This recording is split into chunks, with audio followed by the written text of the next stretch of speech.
I did not have sexual relations with that woman. Yes or no? Did you ever take banned substances to enhance your cycling performance? Yes. I had no prior knowledge of the planned assault on Nancy Kerrigan. I am deeply sorry for my irresponsible and selfish behavior I engaged in. Boy, oh boy, it's Oops the Podcast. I'm Francis and he's Giulio. Giulio, good afternoon. Boy, oh boy, oh boy. I have so much to unload upon you. I love it, dude. I have some serious trash to dump. I like some unloadage. So roll up our sleeves, put on our rubber gloves. It's about to get very, very uncomfortable. Oh, let's get ready to rumble. Yeah, I don't even know if uncomfortable is the right word. I just have some stuff I gotta air out. It all revolves around my war that is developing with my old landlord. It has now turned into a full-blown. I posted on my Patreon. I wrote about it on the Patreon. Subscribe to the Patreon. The written sort of synopsis of this is some of my best work. I use GIFs. I use images. It's very fun. Love and it. if you like my work, check that out. Patreon.com. Francis Ellis. Give us a subscribe. But I feel like Jon Snow standing in the middle of that field, waiting for the stampede of foes, and he pulls out his sword, and it's the Battle of the Bastards. I mean, what an amazing shot that was. That was good. That was a good episode. Every time you watch that clip, I still get chills watching it. I have a feeling that's your favorite episode. For sure. Yeah. I think for sure. It's a good one. Battle of the Blackwater was up there too, though.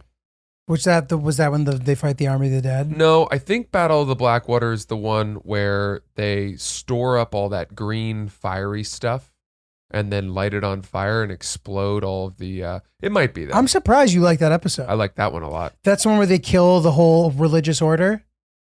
Oh, I love that one too. I think that's a different one. That was satisfying, but it was such a cop-out. It's like, all right, we're going to move on from this storyline by destroying every single character. Whatever. We don't have well, to I think it cemented Cersei as like a fucking G. Just being, it gave her the total claim to the throne. Pure savagery. Yeah. And then there's, oh man, that resulted in one of my favorite gifs of all time, which is Cersei's son stepping out of the window. I don't know if I ever saw that. You know when he kills himself because his wife is now dead? He steps out. Oh, yes, He yes. slowly steps out the window. God, he was such a frustrating character. I know, but I send that gift to people whenever, like if you ask a girl out on a date and she's like, no, not interested, you just send her that gift. You might be alive. You might come back from it. Okay, back to this landlord-tenant thing. Okay, so we talked about this a couple of weeks ago, and I was very confident. So confident that I talked about it on my podcast and wrote about it on my Patreon. And I have since, filed suit, as I was forced to do, which was quite an experience. Have I talked to you about that? You briefly brought it up, but not on the pod. So we'd love to hear about that. Going into what's known as, it's 111 Center Street in New York City. It's among all the courts and right near City Hall. If you've no experience with the criminal justice system in New York, it's quite a scene. It's quite a scene because you walk in there, you're having a good day, you go through the metal detector, and then you go up to the room where the small claims court filings happen, and you get in line.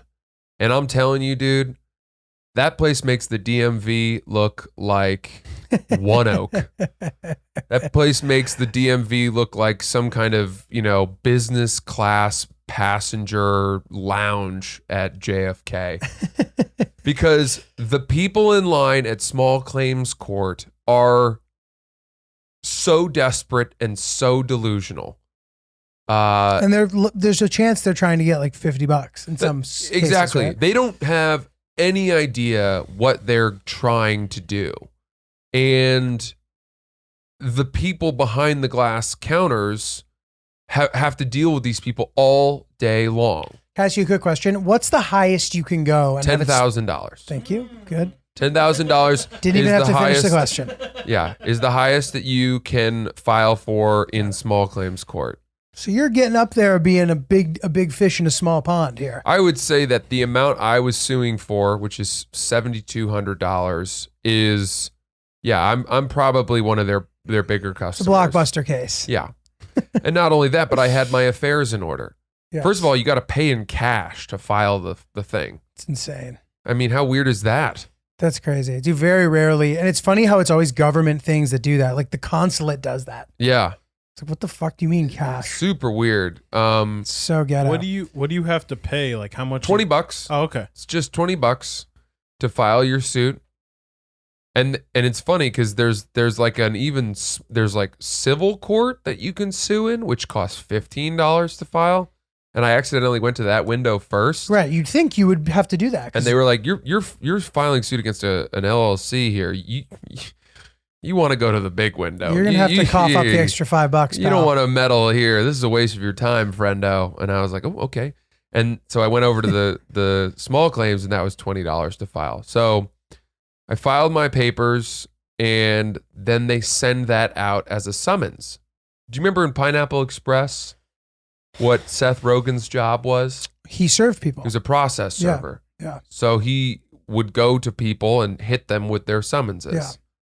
What a job. It is a job. It is a weird job. I don't know how honest it was. Like, I don't really understand why he had to wear disguises for that. Because people don't, if you don't get served, you don't have to go.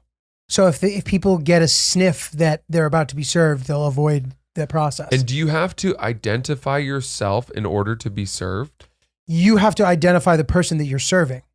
You yourself, I don't think, need to be Okay. like, I'm Seth Rogen, you're served. So if you came up to me and you were like, "Are you Francis Ellis?" but I thought you were about to hit me with a summons, I could be like, "No." And Sure. then you can't serve me? I believe so. Like I'm sure that there's some workaround if and when that happens. But I think that the server guys are so good at this that they've perfected the technique of the casual sort of, "Hey, are Yeah. you Chris?" Oh, fucking boom. That's summons. it. And when they do it in other movies, occasionally you'll see it. You always get that some sliver of satisfaction Yeah. because they're very good about it. It's They're like, amazing. "Hey, John," Yeah. and you think you're seeing an old high school buddy. Like, Wrong. yeah, who's asking? You better show The up court. in court. Yeah. Boom. Boom.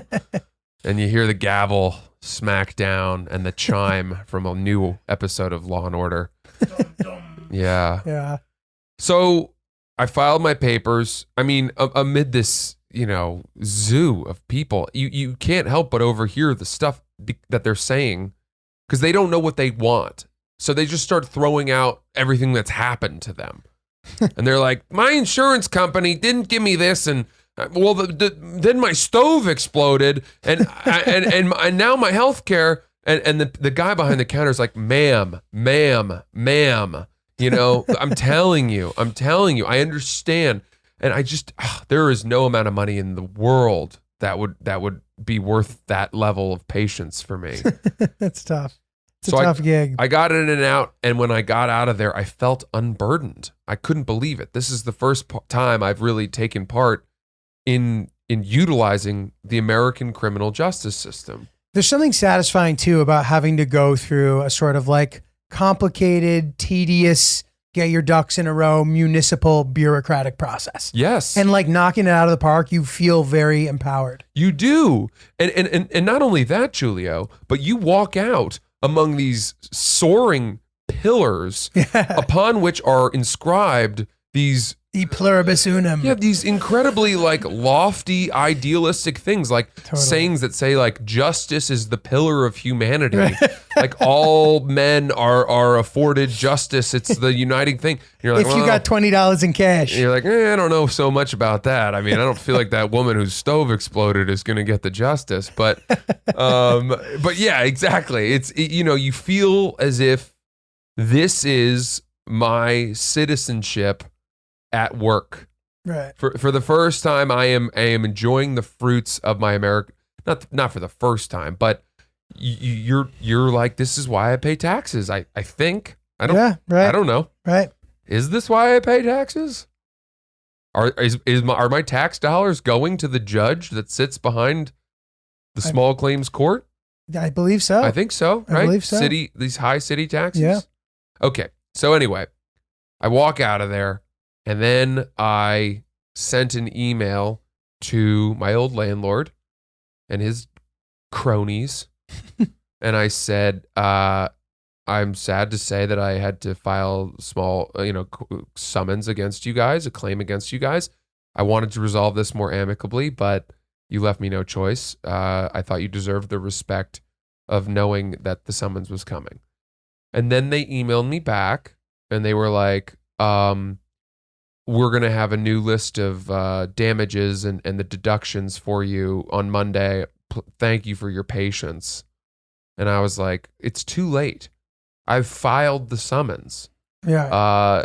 In order for that to have had any bearing on this, the law states that landlords must furnish tenants with that itemized list within 14 days of vacating the property, or else they are on the hook for the entirety of the security deposit. And if you go back and read what I wrote on the Patreon or what I talked about, I think on the episode, I was willing to settle with them for a reduced number of the security deposit. I was willing to pay for the repair to the floors. Right.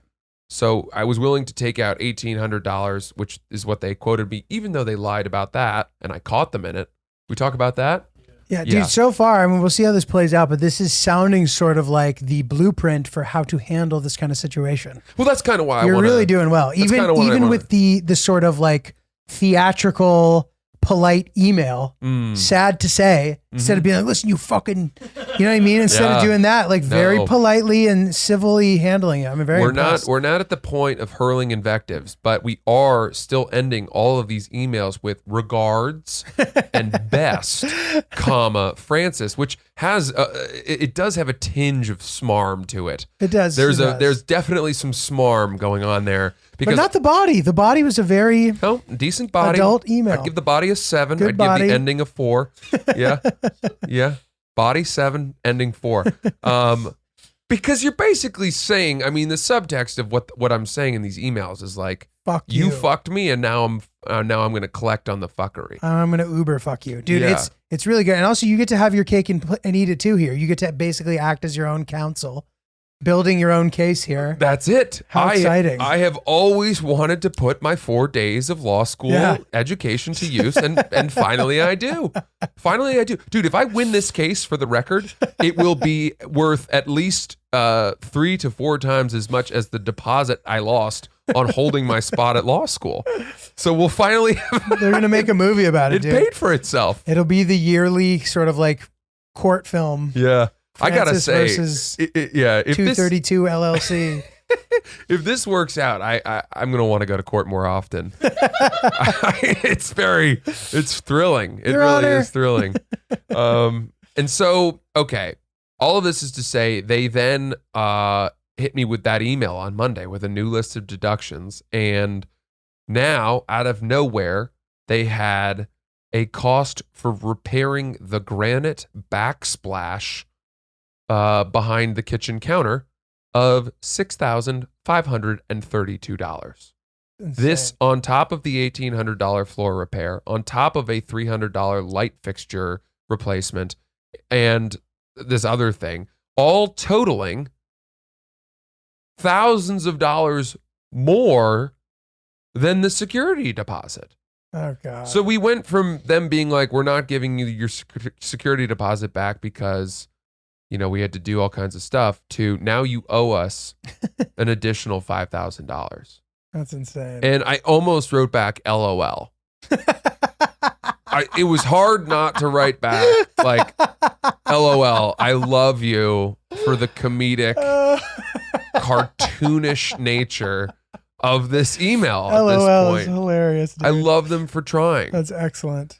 So, they then sent me all these pictures of the backsplash, and obviously I first of all, from what I can tell, I don't even see what's wrong with it, but obviously we had nothing to do with it, and none of that is either here nor there, because as I said, in order for that to have borne relevance to this case, They would have needed to present me with this information within 14 days of me moving out. It's May. We are 5 months removed from me vacating my old apartment. 5 months. Yeah. Cough up the security deposit, baby. So we're going to see. We're going to see what happens. I just responded to that new list with, hey, we'll resolve this in court, as I said, and just left it at that. So are you going to have to sit in court with the guy? I'm sure that they will show up. I bet they'll have a lawyer too. For sure. Yeah. But I'm not bringing a lawyer. You are the lawyer. I am Fucking my own Ted man. Bundy over here, dude. Per se is how they say that. Pro se. It's pro se. If you're representing yourself in court, like we talk, like cokeheads talking late night at a table, you are a pro se defendant or whatever, or what a plaintiff, I guess. Dude. So I'll keep people updated, but boy, oh boy, the day I walk out of there with that check, if God willing, inshallah, I'm going to take a very excited picture, and I hope that people get behind me on this, because this is not just for me. This is for any small guy out there who has ever been boned by the man, whether it's the city or a landlord or, I don't know, maybe your parents, whatever it may be. I am taking a stand. They bet on you not having the time or the patience to go to a Kinko's and print out the documents, to go to an ATM and withdraw that $20, to go to 111 Center Street, read everything on the columns, and get excited enough to wait in that line behind the crazies and to walk out of there. Those rotten and columns. to keep everything in writing and make sure that you maintain a pleasant, if not neutral, tone in your emails, and then represent yourself in court wearing a decent tie and maybe a J. Crew shirt that you ironed. That is what I am doing. It is great lengths, and they bet that you won't have the time to do that because you probably have a job. You messed with the wrong guy. 3 weeks ago, I wouldn't have had the time. Now, I got plenty of time. Dude, that is fucking great. Plenty. Dude, I bet you, I would say there's a 50-50 shot they don't even show up in court. Like someone will show up for them, but I feel like those like landlord guys don't always go when they get sued. I don't know if this is different because it's like a smaller operation or whatever. I'm just not sure. But I know some real estate guys who they get sued all the time and they never go. Well, I don't know if I don't know if there's going to be calling witnesses. Right. I think what happens is once we get to court, I'm going to have printed out all of the emails and all the exchanges we've had, everything that I've kept in writing. And then they'll have their side of things. They'll bring pictures of damage, so-called damage. Are you excited about this? Well, are you anxious about it at all? I'll put it this way. Yes, I am definitely anxious about it. Mm-hmm. Because especially, and that's what they intend when they say all of a sudden you owe us an extra $5,000. Right. I don't worry about that because I have some real estate guys that I'm reaching out to who are kind of telling me like, dude, you got this in the bag. Like, right. The fact that they didn't provide you, my ace in the hole is that they never gave me a list of deductions within 14 days. Mm-hmm. And not only that, it took them 5 months to do it. Yeah, you're good. So I'm nervous a little bit, but I also relish that it is providing me with content. Do you know what I mean? Yeah. Like as comedians, I recognize an opportunity when I see it. Dude, you gotta be careful, bro, because remember that guy's buddy was just rummaging through your apartment? He died. That guy died? Mm-hmm. Didn't you talked about that already, right? Yeah, but I also, I don't think I can bring that up in court because when they gave me a free month of rent for that whole fiasco, I had to sign some kind of like, not an NDA, but you agree that you'll never bring this up against us. Right. But dude, you got to keep a low profile, man. I would hate to see you get fucking rubbed out over $7,000.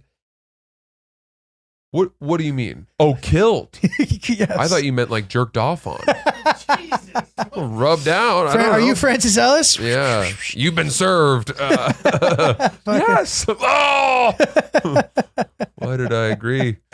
That man in a trench coat. That's great.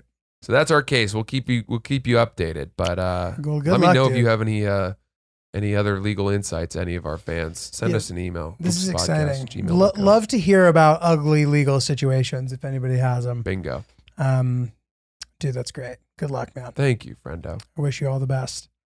Well, dude, you guys were at my party, my birthday party. Yeah, buddy. So that was, a couple weeks ago now. But at the time of recording, we had just done it. And like you said, it was kind of like a time vacuum. Like you were both there for a very long time. Yeah. And it was a good time. It was kind of like a quirky little Korean restaurant. It was very hectic, very unusual kind of soju and sake cocktails. The guy sort of like chopping bark and shit behind the bar. Like the amount of shit that was in these drinks were crazy, but like fancy kind of. Yeah, I would say even calling it a Korean restaurant is misleading in that it was a plant store. During the day, it's a plant store. So there were plants everywhere. Yeah. That they were selling, and then signs up that said, "Don't touch the plants. They don't like that." And then you're getting cocktails that have plants in them. Right. And wood and all kinds of Yeah, funky stuff. it was wild. It was as if Poison Ivy was throwing a party. Dude, totally. It was awesome. It's cool, right? And not to mention, like, you don't expect that to be there when you walk in. No. We had gone to dinner there a couple of years ago, and I remember being like, this place is nuts. Like, it was different because we were doing the party, so there was like an actual DJ. But usually what they do, they have a guy spinning vinyl in the back. And then along the ceiling, I don't know if you guys noticed this, there's this conveyor belts of like records that are on a fucking clothing line with like clothespins kind of circling around the ceiling.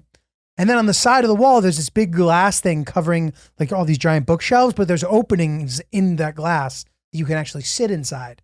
Yeah. Very interesting little spot. Amazing place. It was like Mr. Megorium's Wonder Emporium. Yeah. Literally, dude. So, some very fantastical place. What was cool too was that they don't have their liquor license.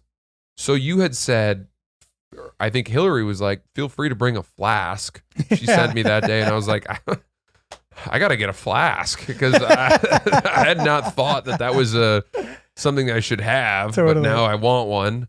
But people just showed up with full-blown bottles of like vodka and tequila and had them out on the counters. We're at a bar and we're just ripping shots from a bottle of store-bought tequila. Dude, it was crazy. There was bottles of liquor everywhere, bottles of wine, pitchers of beer, and then just unusual sake and soju cocktails. It was like a true alcoholic free-for-all. I quite liked the cocktails. Yeah, they were good. I had the red one. I had about 7 of the red one. We didn't know what the name was, but that's all you had to say. I kept going up to him at the end. I just give him $10 and he gave me one. I didn't even say anything. He was That's just great. like, yeah, I'll take one of those. Chris was the guy really good about getting more drinks because I kept getting in these conversations and he'd be like, you want a drink? And I'd be like, that's you know huge. me. That's big. And so he'd go up. We had those drink tickets. Yes. Did you guys subsidize the whole party? Hillary did. Man, oh man. Yeah. So What Hillary, a lady. I know. I feel guilty. I mean, Hillary threw me a fucking unbelievable birthday party. And it's funny because the day that we're recording this episode is the day that the episode where I was fucking bitching the entire episode comes out. So I'm sort of like stressed out about when she listens to that, just as far as like, reopening the wound. I don't even know what the fuck I was saying. I sort of like blacked it out.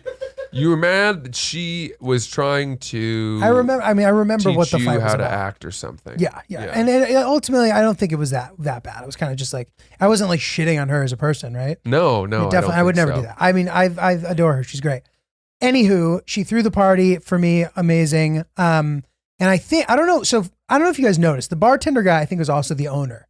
He was like kind of quirky and odd. He kind of had this devilish grin on his face the entire night. Mm-hmm. So it was kind of funny. I was like, whatever. So dude, at the end of the night, and I have a question for you about this, and it's to see what you have to say. At the end of the night, it became very blatantly obvious that he had the hots for Hillary. Oh. And I don't know if it had something to do with how, they had a pleasant interaction, or if he was just so happy that she threw this big party at his spot right after COVID sort of ending. I'm sure it was a big night for them, et cetera, et cetera. But by the end of the night, dude, this guy starts putting the moves on her. Are you kidding me? Hard. Now, at what point is that a thing that's threatening? Because I remember seeing it in my peripheral vision and like thinking it was funny. And maybe it's because I just didn't think that she would think that this type of guy was attractive. Like they didn't seem like a match. If this were a more sort of intimidating person, would I have been more upset about it? But I guess her shoe came undone. This guy's on his knees, tying her shoes, Heavens. staring into her eyes. Then he brings out one special flower for her and gives her this flower. And like, again, I'm kind of like, this is funny. And maybe he was just like showing her a thank you. And that there's sort of a cultural separation that I don't understand. I've never thanked anybody by lacing up their stiletto. You out of your mind? But it was very clear that this guy was Declaration of war. This guy was trying to fuck. Yeah. What in the world? And it was pretty funny. And I remember kind of bringing it up to her when we were on the way home and we were both laughing about it, which, you know, I'm proud of myself for that because I think a younger me might have like made that into a fight. A younger, drunker me. I was going to commend you for being so nonchalant and just laughing that off. I don't even think fully laughed it off. I would have Not an been issue. put off by it. Not even necessarily from a threatening standpoint, but just that guy is completely violating social graces, and like it's such an affront. You're the birthday boy. I know. We were all at his bar because of you. Choose anyone else's girlfriend to hit on. Such a savage. Dude, I move. can't get over him relacing her high heel. That's one of the most intimate things Dude, it was so you funny. can do. It was insane. I was like, what the fuck is going on? That's straight out of like Cinderella, man. Dude, it was. I think that's how they nuts. got together. I know. He puts nuts. the shoe back on her foot. Dude, and there was a second where I was like, is this weird? And I was like, it's definitely weird. But I was like, whatever, it's fine. She just threw me the best party in the world. There is no world where even if it was a guy who was much more intimidating or a guy who I was much more threatened by, I still think there's not a world where I make that into a fight. Unless she starts doing something back or whatever, but she wasn't. She Well, was here's my question. Had she settled up for the evening? in advance. Okay. What was that? Had she tipped? Was there any tip at play? I'm sure. And dude, I imagine that it was expensive. And My point being, no. I know. There is I see. no faster way for him to absolutely submarine whatever expected gratuity he might have Totally. than by doing that Totally. to you and to her. It just ultimately wasn't a big deal, but I was just curious to hear what you thought about it. Because dude, there's no, like, can you imagine if I made that into a problem? My girlfriend just threw me an extravagant, I would venture to call it an extravagant birthday party. Yes. To me, it felt extravagant. It was bougie. It was really fun. It was really awesome. And like, she tried so hard. It was so sweet. Dude, she paid the DJ $500 to stay 2 more hours. What? I think that was just like something she did on a whim. Like, and we were all drinking. And I think she was like, I can't believe I did that, especially because he left earlier than the agreed upon time. Damn. And it was this whole thing, which I'm fairly certain that's more than he was paid to begin with. Wow. Which is just nuts. I was like, this is fucking crazy. I felt bad, but whatever. So this whole thing, pulling out all the stops, there's no world where I make an issue about the owner trying to bang her. It's completely all good. It was hilarious. And just a nice story to tack on to a lovely night, you know? I like to flip the script. Let's flip the looking glass for 1 second, because in my mind, let's say that I'm the bartender and I'm hitting on this girl, and I know inevitably he knew you were her boyfriend, and that, I mean, she brought out a cake I introduced and kissed you as you blew out the candles. Like there could not have been more of a spectacle of you being her boyfriend. So imagine you go to hit on her like that and you're just laughing. That's the most emasculating thing.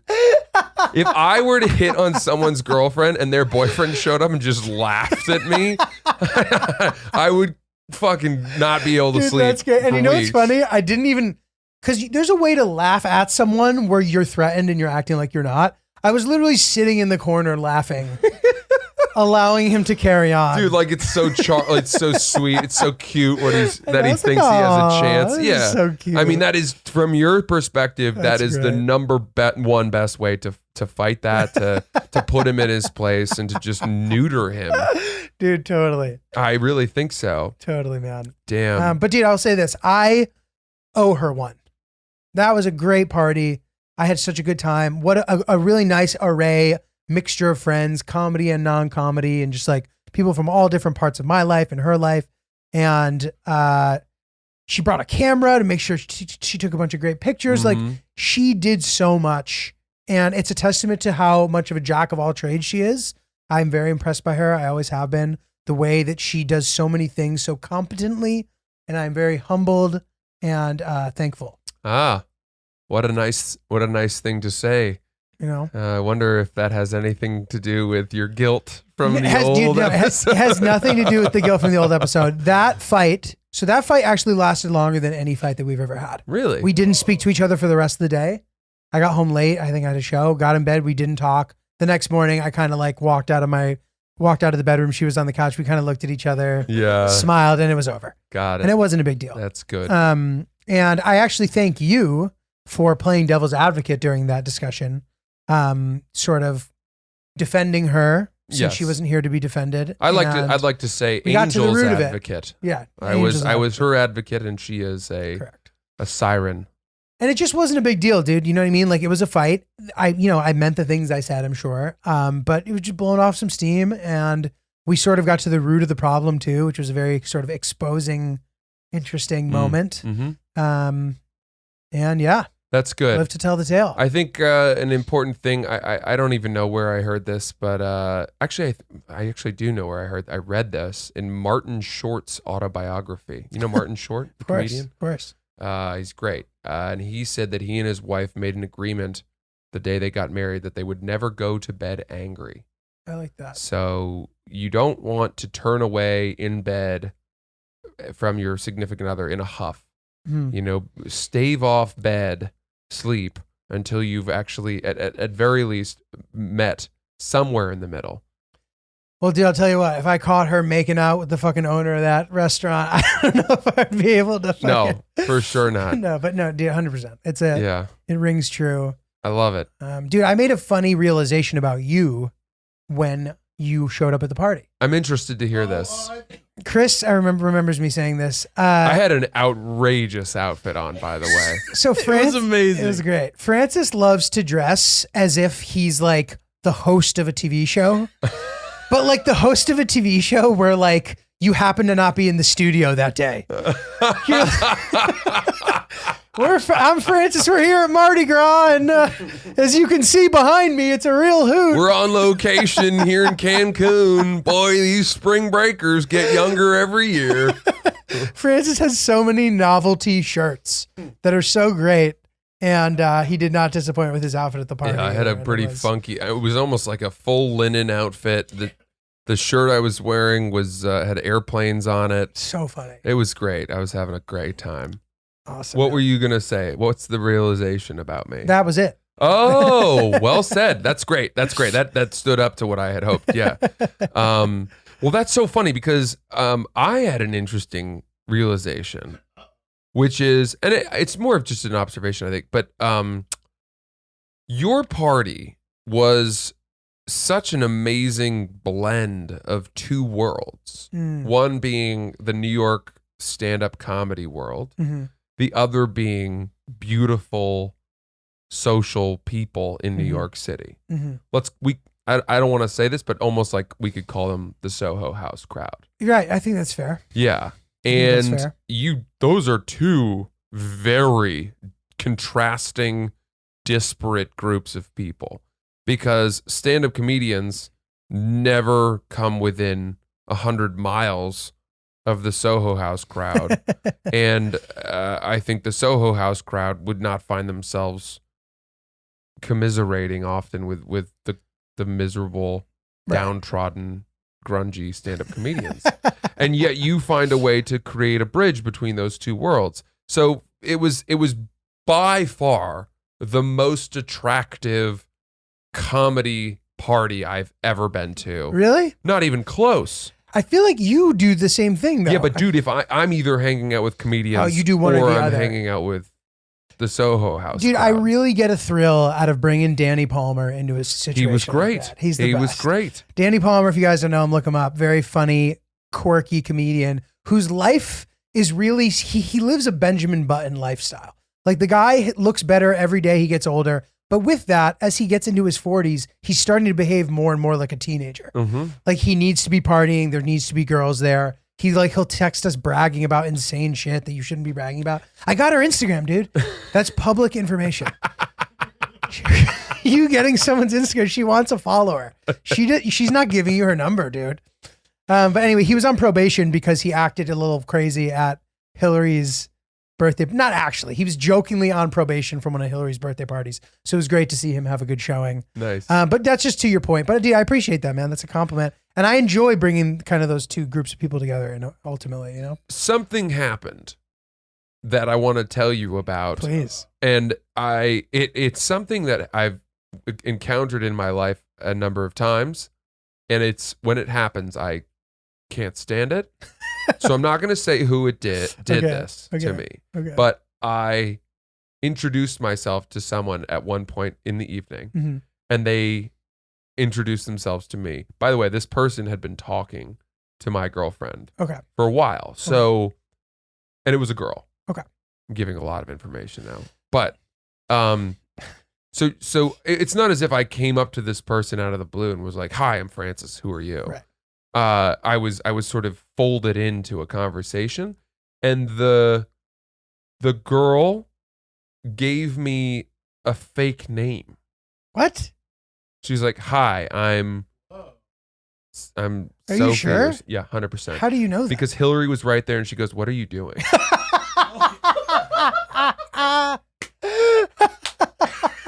Bro, that's Just not even like- a pet peeve. I've never heard of that happening. Dude, That's so insane. I've had this happen a lot of times. What the fuck? Where people think they're fucking with you, and they're like, "I'm Jonas." Oh my God. And then you're like, "Really?" You're And then they're Jonas? like, "No, I'm not." But it's as if they just, for whatever reason, they don't want to like give you a real name. I don't know why. They think it's entertaining to fuck with you. That's insane. Dude, I've had that happen to me before, and I'm just like, who the fuck do you think you are? Yeah, that's so annoying. Like, why can't you tell me your real name? That's so, dude, jokes like that make no sense are really off-putting. They're just weird. Exactly. What's the point of It making left that a joke? very acrid taste in my mouth. But fortunately, Word of the week, baby. Hillary was right there to be like, to put the girl in her place. Be like, "What are you doing? This isn't some guy who's hitting on you. Dude, that's crazy. Like, you've been talking to his girlfriend That is crazy. for an hour, you know?" That is so, I'm so curious to find out who this was.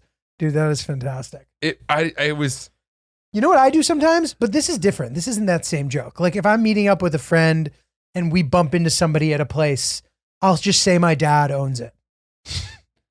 So they'll be like, "Oh, this is a great spot, right?" And I go, yeah, it's my dad owns it. And then they're like, "Really?" And like, dude, it'll be funny because sometimes I'll do it at a place where someone famous owns the place. huh. And I didn't know that.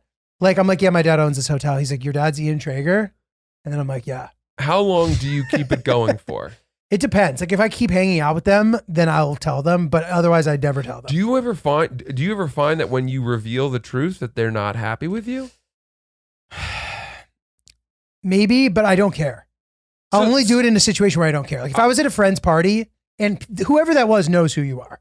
Like people know our podcast. Like my friends know who you are. So the fact that somebody's coming up to you and trying to pull a fast one on you, that's weird. I wouldn't do that. I don't like being fucked with by strangers for meeting me for the first time. So with all due respect, if you pulled that dad thing on me and I didn't know you, You wouldn't hit. I would just think that you were being like patronizing or something. Right. I don't even know like I don't respect you like, enough what- to not fuck with you to or just something. be like Right. why can't we just meet on level ground? Totally. Yeah, and You're amusing yourself at my expense. absolutely. And I think my answer is I like to think that I can feel it out appropriately. Fair. Or I'm too fucked up to feel it out appropriately. And I I'll trust miss both the of mark. those things. Hopefully. And I trust both of those things because you're not a rotten soul. But that's a weird move. That's just, and at least if you're going to fuck with you, at least be funny. Yeah, exactly. It's not funny at all. It's not funny. It's not funny It's at all. literally not funny at all. Dude, I guess I love the idea of Hillary. I can picture her going, "What are you doing? Yeah. Yeah. What are you doing?" Just being like, I can picture her exact tone there. you're yeah. And I was grateful to her, but I look, the girl, maybe she was bombed and I don't hold it against her at all. Who cares? It's nothing. Maybe it's just a joke that didn't really land, but I only brought it up because it's happened to me before.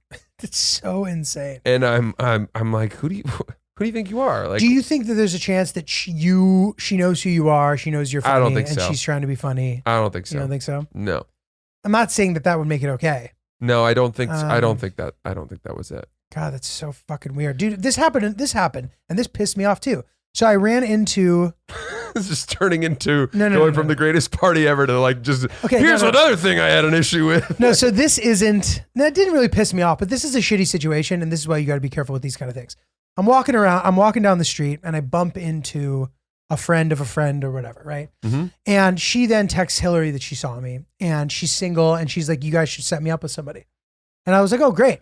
So I found a perfect guy, I thought, to set her up with, like checking all the boxes, even the things that you don't say out loud. Mm-hmm. I'm like, I think she would think that this guy was a guy who she'd feel good bringing around.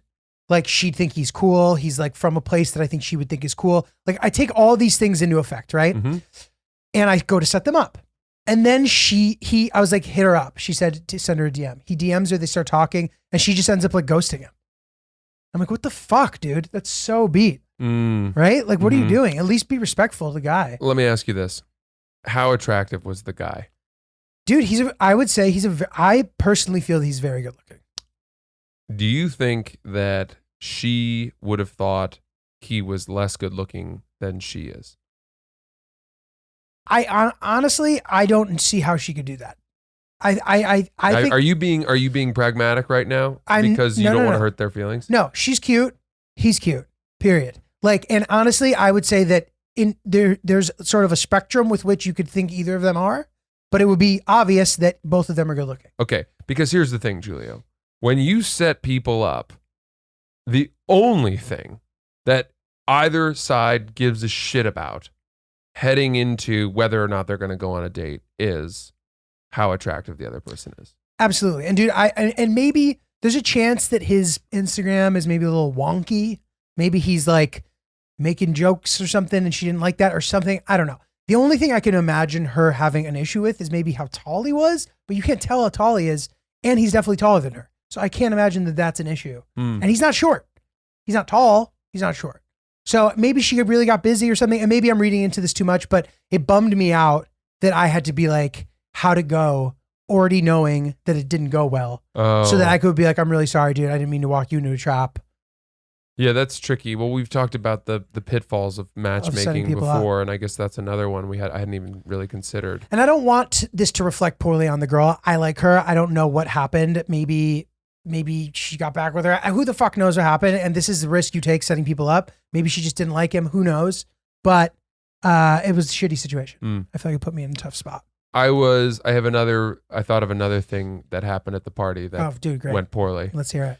On the way out, there was a small cluster of people, someone that you're very close to, sort of outside ripping jewels, just puffing fat clouds.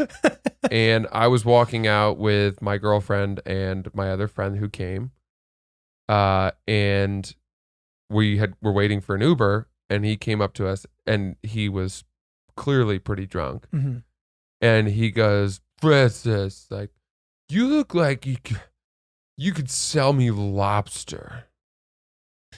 And I was like, okay. No. You know me? No. Maine.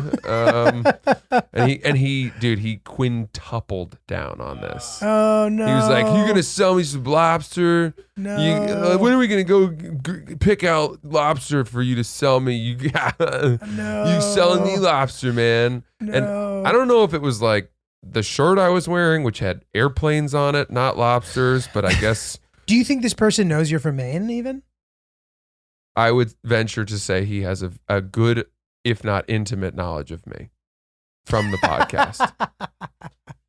God damn. And now when people, I'm sorry, dude. I have been likened to lobsters in my life because of the hue of my skin, which is pinkish at times.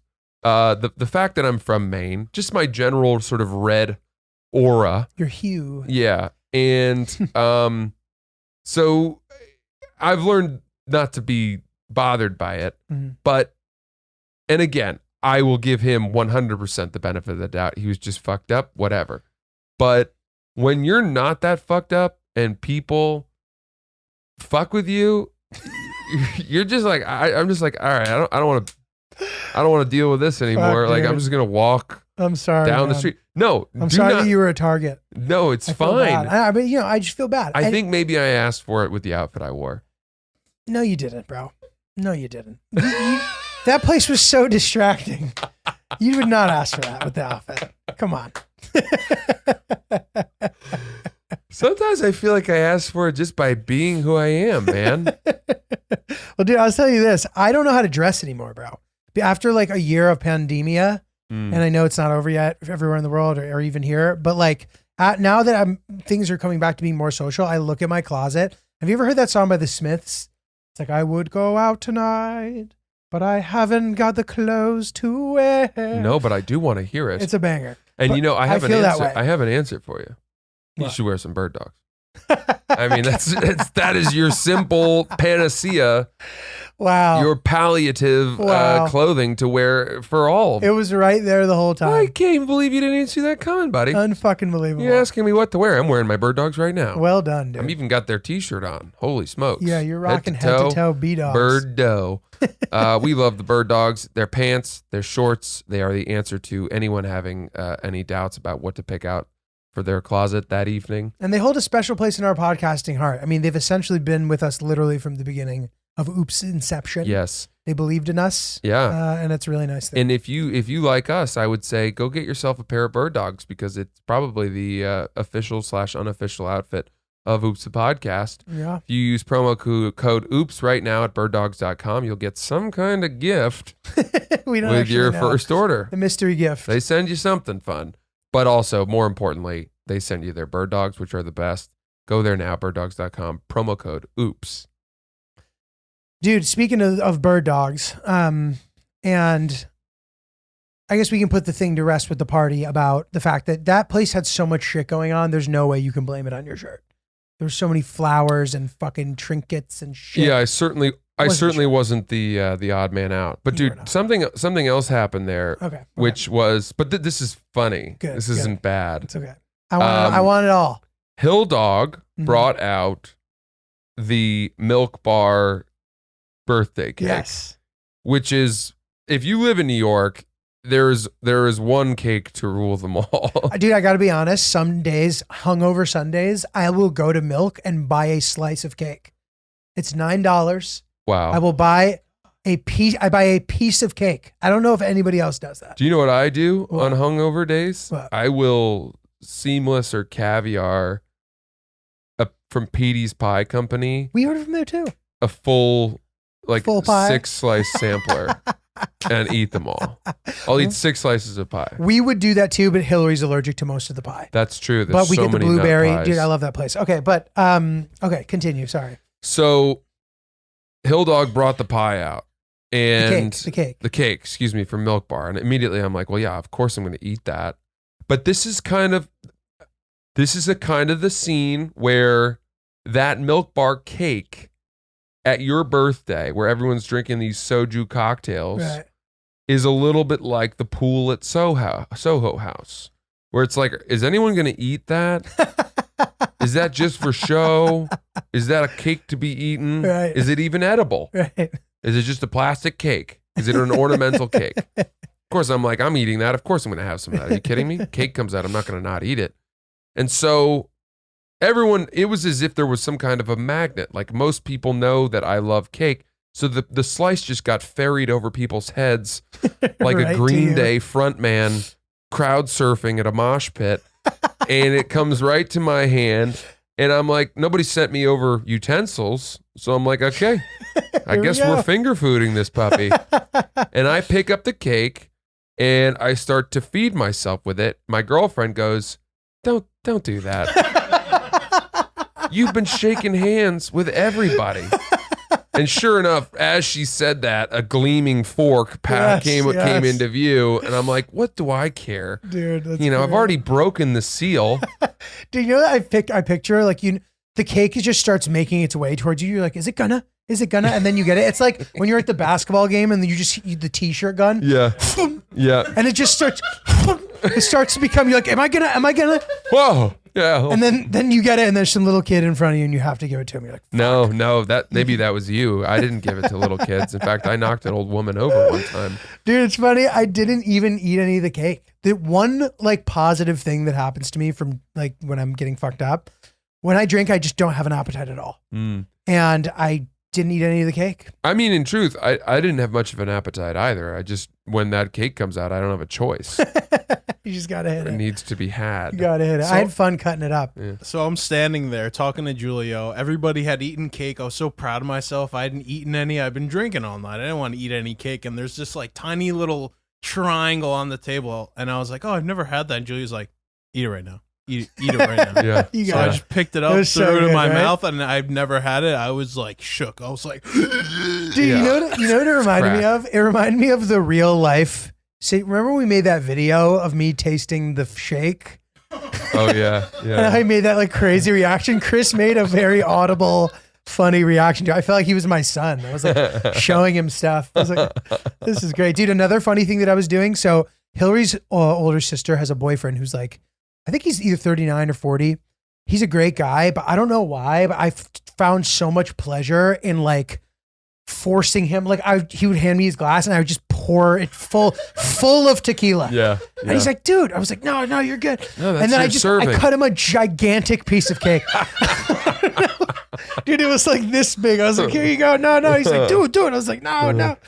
I really enjoy it. Shout out to Steve. He's a good dude. Well, I'm glad Steve got the lion's share of the cake, even though he sorry, didn't want man. it, and I definitely did. Sorry, man. Yeah, that's Unfair okay. distribution No, of the that's cake. fine. That's fine. That's how the cookie crumbles sometimes. But it was a good time, dude. And we didn't even get a chance to talk about the night before, which I think we should do on the next episode. Okay, that sounds good. I don't even remember what happened the night before. Yeah, we can talk about Oh, I remember what happened the night before. The ribs. Ribgate. Lots to talk about with the ribs. Ribs for lunch. Well, yeah, I guess that's it. That'll huh? do, pig. We are That'll Oops. do. We are Oops the podcast. We love you all. Thank you so much for sending all your emails and stuff. If you have thoughts for us or what suggestions, whatever, oopsthepodcast@gmail.com, at Oops the Podcast. Please subscribe to Francis's Patreon. He's killing it. Has a lot of very funny shit coming out, especially during this whole legal battle. Yes. I'm at Not Who Though. He's at Francis E.C. Ellis. Thank you so much, and goodbye for now.